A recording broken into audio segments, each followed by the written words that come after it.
características es que el gobierno, tras 16 años, Martín, ha confirmado que libera el precio de los combustibles. Así es. ¿Está bien o está mal? Mirá, una de las cosas que tiene la Argentina en muchos sectores es que hay una enorme concentración. Es decir, hay pocas empresas que detentan mucho poder de mercado. Entonces, cuando hay competencia de manera abierta, cuando hay muchos oferentes, generalmente los precios suelen ser más bajos. Se pelean por venderte algo.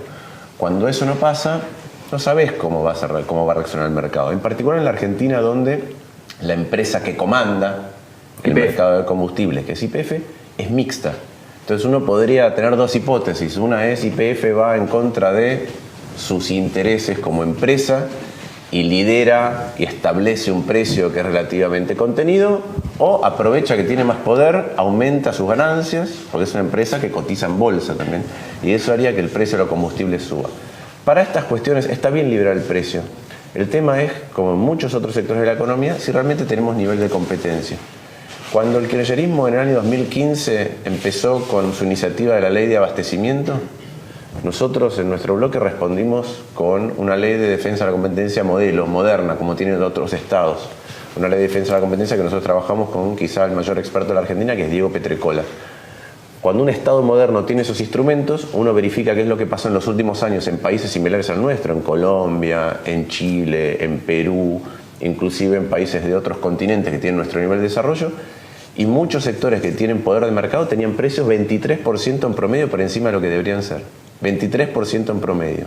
Esto es un instrumento, te hablo de los pollos en muchos de estos países, Perú, Colombia, Chile, artículos de tocador, cemento, material de construcción, acero, es decir, cosas que impactan mucho en nuestra vida cotidiana. Lo que necesitas es un Estado que tenga la vocación de controlar, que exista competencia genuina en los mercados, y a su vez que tengan los instrumentos. Esa ley que yo presenté sigue durmiendo en el Congreso. La representaron cuando yo fui embajador. ¿Intentarás desempolvarla si llegas al Congreso? Sí, sin ninguna duda. Creo que es una herramienta vital. Me pidieron representarla Carrió y Negri. Yo le dije que sí, que lo nuestro no es un tema de autoría, es un tema de que exista el instrumento. En su momento. El año pasado. La representaron, pero todavía no se terminó de discutir. Bueno, pero a ver, lo hace la líder del espacio en la ciudad de Buenos Aires en términos de elecciones, hasta acá, por lo menos, la que sacó más del 50 en las PASO, veremos qué pasa el 22 de octubre, y el presidente de la bancada, el radicalismo, principal coalición para gobernar de Cambiemos. Sí, y es una ley que presentamos nosotros, así que va a haber muchos representantes que van a estar a favor de eso. Hoy varios colegios, Débora, dejaron atrás la toma, que había sido la foto de las últimas 3 semanas por parte de los estudiantes a propósito de oponerse a una reforma particularmente el último año del secundario, según se sabe. Sí, de todo el secundario, en realidad de los secundarios públicos. Correcto. Que es la secundaria del futuro. Lo que generó controversia ha sido este tema del quinto año. Mira, la sensación que tengo es buena desde el momento en que se levantan las tomas de los colegios, porque las escuelas tienen que estar abiertas y los días de clase que los chicos pierden no se recuperan. No se recuperan con las paritarias, no se recuperan con las tomas, y está muy bien que los docentes peleen por su salario, y está muy bien que los chicos se expresen, pero la toma del colegio es mantener paralizada la educación, y al resto de los chicos que quieren estar en las aulas son rehenes de la decisión de estos chicos, que son pocos. Pero ¿qué nos están diciendo los chicos? ¿Qué nos han dicho con estas tomas de colegios? Nos están interpelando, están diciendo, ustedes como adultos no son capaces de resolver un tema que para nosotros es prioritario, porque los estudiantes van a ser los protagonistas de esta reforma del secundario. Todos estamos de acuerdo en que hay que cambiarlo. Hacia dónde, de qué manera y cómo se va a implementar, sobre todo, es lo incompleto. ¿Faltó más diálogo de parte de la ministra Acuña? Faltó comunicación, faltó expresar. Yo no escuché ninguna conferencia de prensa, sí dio algunas notas aisladas, y te diría que la ministra Acuña habló en la medida que este proceso iba increyendo, ¿no? De rechazo. O sea, faltó alguien que se pare y que otorgue información suficiente como para discutir sobre cosas concretas, no sobre prejuicios que todos podemos tener, digamos. Y hay otras voces de adultos que no estuvieron presentes en este conflicto, por ejemplo la de los docentes. Por ejemplo, los chicos dijeron, en el último año vamos a trabajar y esto implica precarización laboral. Y es muy interesante ver a un chico de 16, 17 años hablando de esto, pero la realidad es que hay un adulto que se tiene que hacer cargo. Y no pasó. Y entonces me parece que esto parte de información insuficiente por parte de quienes quieren llevar adelante este proyecto, que tiene algunas cosas que están muy bien y hay otras donde por ejemplo, realmente no se sabe. A mí me parece, primero, que está bueno cambiar la educación porque no funcionó el plan. La NES, que es el plan anterior, no funcionó. No existe relevamiento de resultados. Entonces esto, para no decir que es una reforma diferente, dicen es una segunda etapa de la NES. Entonces estamos cambiando en el medio de la travesía un sistema educativo que necesita modernizarse. Eso es lo que me parece bien. La conectividad, que los chicos puedan insertarse en el mundo laboral. Ahora, ¿de qué modo? Eso es lo que no está claro. Correcto. Se supone que no van a ser pasantías laborales, van a ser pasantías de aprendizaje. Sí, guiadas siempre por el trabajador al que nunca van a reemplazar en una planta, etcétera, etcétera. Los trabajos van a cambiar, además. Hay trabajos que existen hoy que cuando los chicos se reciban no van a existir más. Sí, pero tener un método no está mal. Pasa en las escuelas técnicas, digamos, hoy. ¿Hace cuántos años?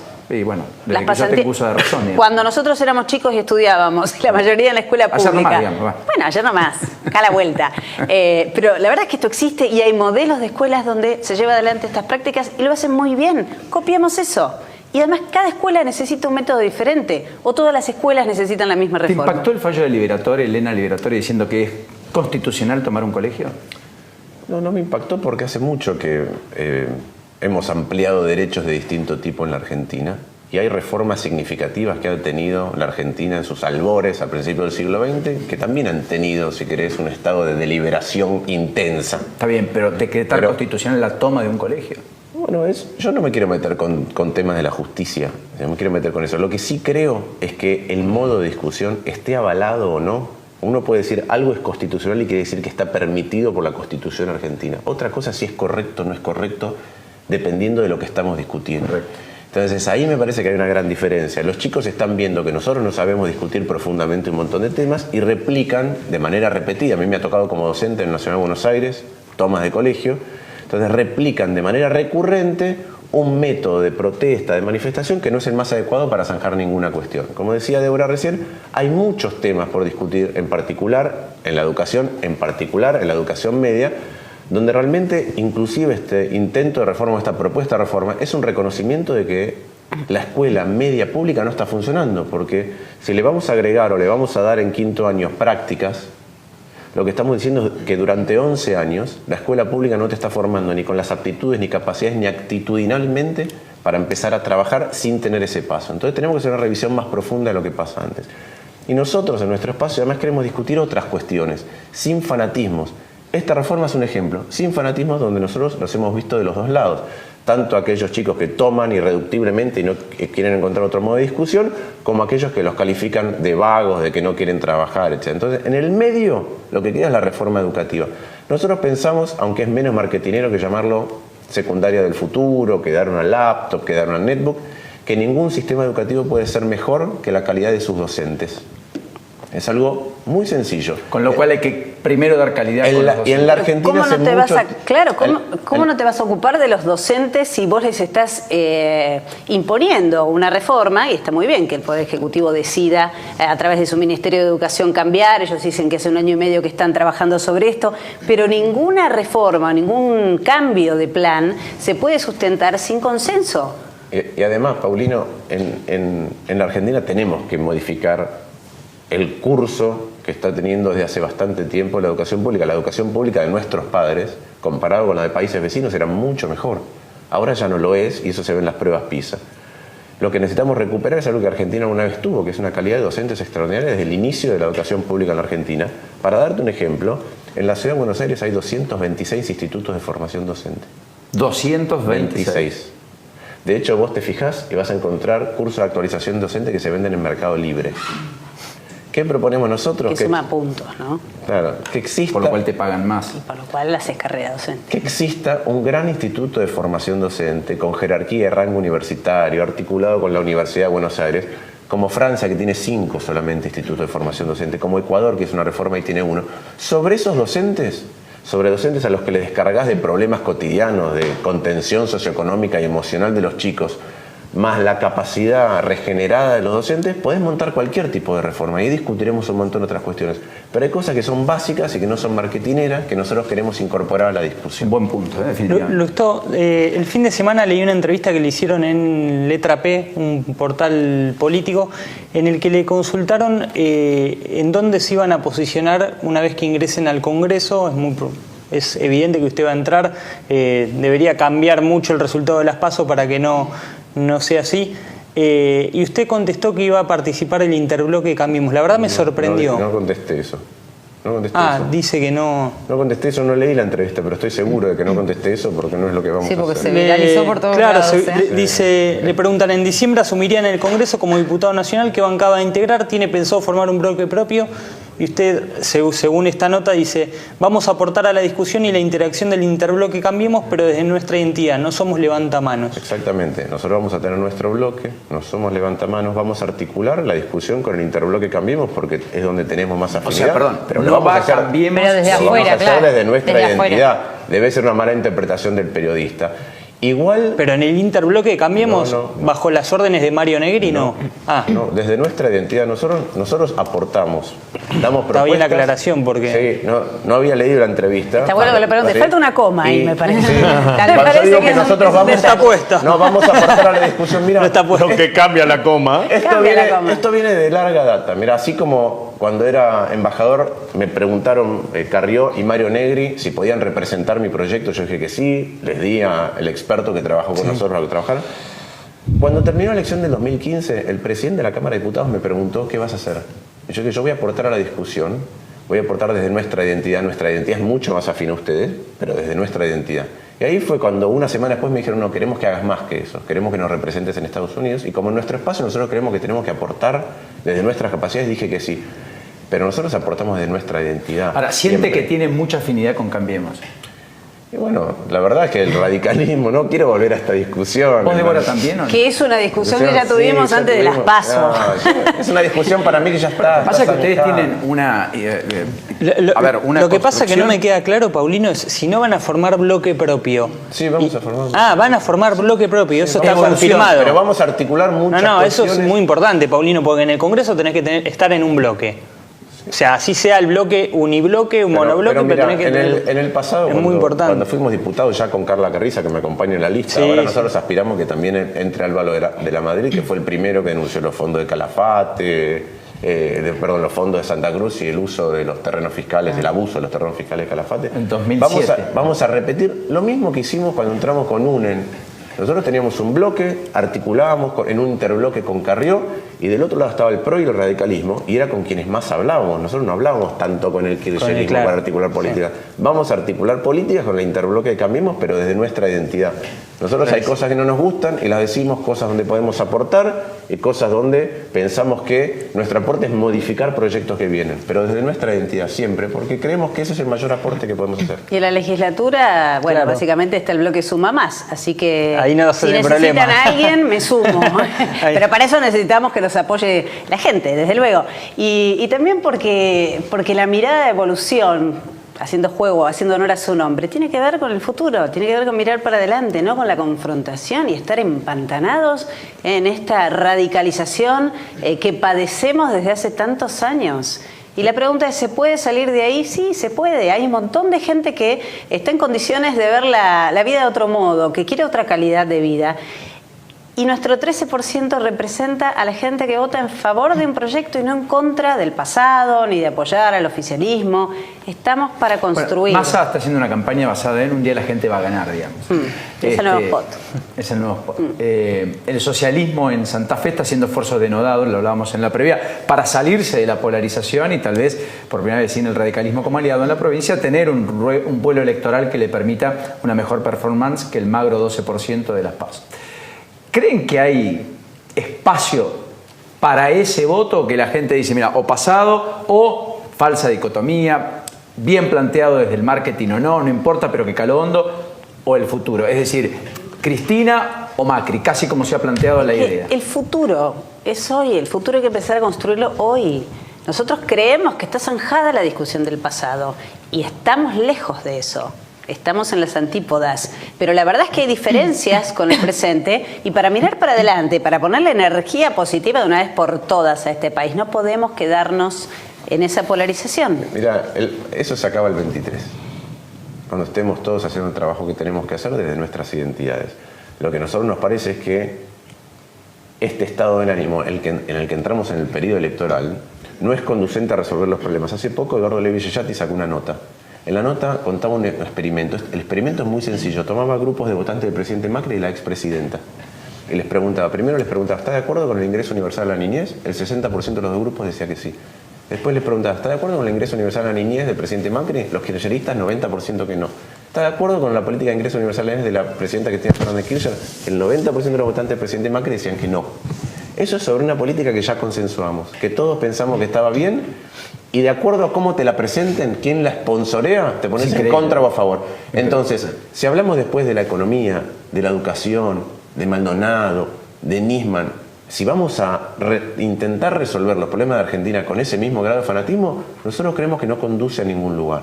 Entonces, ¿qué pensamos? Algunos dirán, el contexto no es el apropiado, la gente está todavía indignada por el abuso, el autoritarismo, la corrupción, sí, igual que nosotros, sí. Pero nosotros creemos que tenemos que intentar salir de esto para dar una discusión más profunda sobre los temas que aquejan a la Argentina. Hace mucho tiempo que el Estado argentino viene degradándose en su capacidad de brindarnos cosas. En cualquiera de las cosas que mencioné es obvio, hace 40 o 50 años.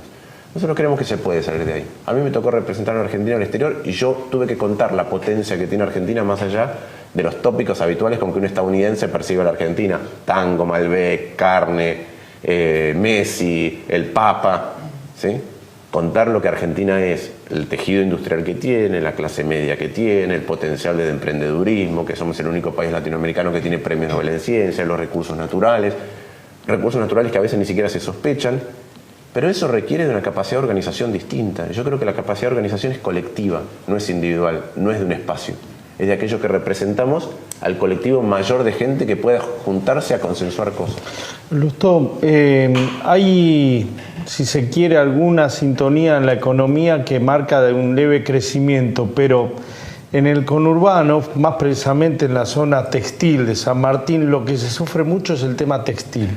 ¿Por qué cree que no arranca y no parece que vaya a arrancar nunca esto?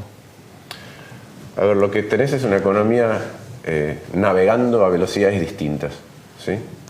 Primero, cuando vos comparás el crecimiento hoy, tiene un fuerte componente de rebote. Argentina hace mucho tiempo que no crece. ¿Qué quiere decir mucho tiempo que crece? Argentina hace casi una década que no crece en el ingreso por habitante. Fue fácil rebotar, a pesar de lo costosa que fue la crisis, fue fácil rebotar cuando tenías un tipo de cambio hipercompetitivo, superávit fiscal, no pagabas la deuda. Argentina rebotó y tardó hasta el tercer trimestre del 2005 en recuperar todo lo que fue la caída desde el 98, pasando por la crisis del 2001-2002. ¿Qué le pasa ahora? El Estado argentino, desde hace mucho tiempo, te viene cargando con unos impuestos que son intolerables, cada vez más altos. Y por otro lado, como está sediento de dólares, te deja un tipo de cambio bajito para competir. Entonces, todas aquellas cosas que no tienen que competir con el exterior pueden florecer. Todas aquellas cosas que son hipercompetitivas, algunos sectores del campo, pueden florecer. Todos aquellos recursos naturales que no vas a encontrar en otros lugares del mundo, quizá parte de la minería que encontrás en Populares, puede florecer. Aquel que tiene que competir de una manera u otra con el exterior y lo cargas con impuestos intolerables, altísimos, los más altos del mundo, ¿no? Para el que paga. Y por otra parte, un tipo de cambio que no es el que necesitas para competir, producto de que el Estado tiene déficit, se le hace muy difícil. Y eso es no solo el sector textil, te diría que es todo el tejido industrial. Hoy Sergio Massa dijo que, entre otras cuestiones, para ser más competitivo hay que recortar impuestos, no derechos. A propósito de una eventual reforma laboral por delante que el gobierno niega, pero que están trabajando y de hecho están acordando con la CGT algunas condiciones. ¿Coincidís o no? Comparto el título. Nosotros queremos vivir en una sociedad que tenga cada vez más derechos. Lo que hay que cortar son impuestos, pero hay que cortarlos de manera inteligente, ¿sí? Y eso requiere una discusión muy profunda.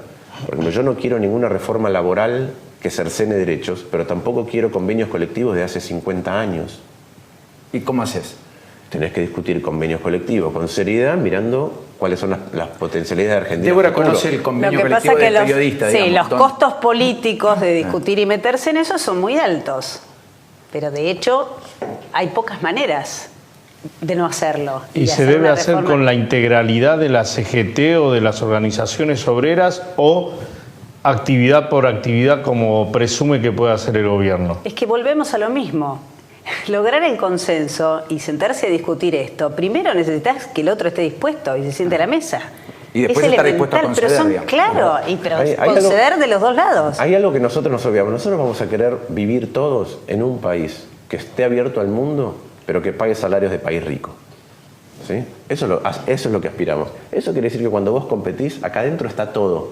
¿Qué quiere decir todo? Está la calidad del trabajo y la remuneración del trabajo, está la calidad de tu estado y lo que pagás en impuestos, está, si tenés gremios corruptos, el sobreprecio que te incluye eso. Entonces, si nosotros un día queremos ser capaces de competir cada vez con un dólar más bajito, con salarios en dólares altos, tenemos que empezar a decir, cada uno de los estamentos que participan en la producción de algo tienen que empezar... Sincerarse. No, a pensar que puede mejorar con respecto a esos mismos estamentos en el exterior. Los políticos tenemos que empezar a mejorar más de lo que mejoran los políticos en otros países. Los sindicalistas tienen que mejorar más de lo que mejoran los sindicalistas en otros países. La educación tiene que mejorar más de lo que mejora la educación en otros países. La infraestructura tiene que mejorar más de lo que... Todo eso es el Estado. Por eso nosotros hace 6 años ya que venimos diciendo, tenemos que sentarnos a discutir el Estado como corresponde. Para poder producir y competir con los demás, tenemos que hacer el esfuerzo de todos los sectores de decir, vamos a pelear para ser mejor que nuestros pares en otros lugares del mundo. Se encendió y se te fue la tos inclusive. Pero quiero que porque es un apasionado. Es un apasionado. Claro que sí, bueno, está buenísimo. Sin todos pasión esto no se puede llevar Obviamente, obviamente. ¿Y tu pasión del periodismo, cómo la llevas? Sigue estando. Ok, está bueno. Sigue estando. Voy, pregunto, estoy en todos lados, me meto en todos lados, como siempre. Lo que pasa es que ahora, para darle visibilidad y tratar de resolver. Hablando de esa pasión, la pasión te lleva, o me lleva, a consultarlo sobre 2 temas del día. Uno es lo que le pasó a Esteban Bullrich en la isla Maciel, en el distrito de Avellaneda, cuando estaba recorriendo una escuela, que el intendente Ferraresi dice que era una escuela que estaba haciendo obras a propósito del fondo municipal. No sé si tenemos las imágenes y las podemos compartir, pero estos son los huesos, los huevos, las piedras, todo lo que impactó de lleno en el vehículo que transportaba Esteban Bullrich, el principal candidato a senador de Cambiemos en la provincia de Buenos Aires. Ya veníamos de un fin de semana con algún altercado. El altercado lo tuvo Federico de Ochagaval, el primer candidato de Unidad Ciudadana en Pilar, en la previa de la inauguración de una unidad básica de las más importantes en el distrito que gobierna Nicolás Ducote, que por otra parte aparentemente mañana va a estar aquí con nosotros. Bueno, esta era la charla que yo tenía tempranito esta mañana en Radio Latina a propósito de lo ocurrido, y vean las imágenes de lo sucedido. Impacto de balas, no de goma, de balas de plomo, en el propio local partidario. Discusión que así en política me da la impresión no vamos a prosperar ni crecer. Esta es la parte de la conversación y las imágenes. Justamente estábamos planteando la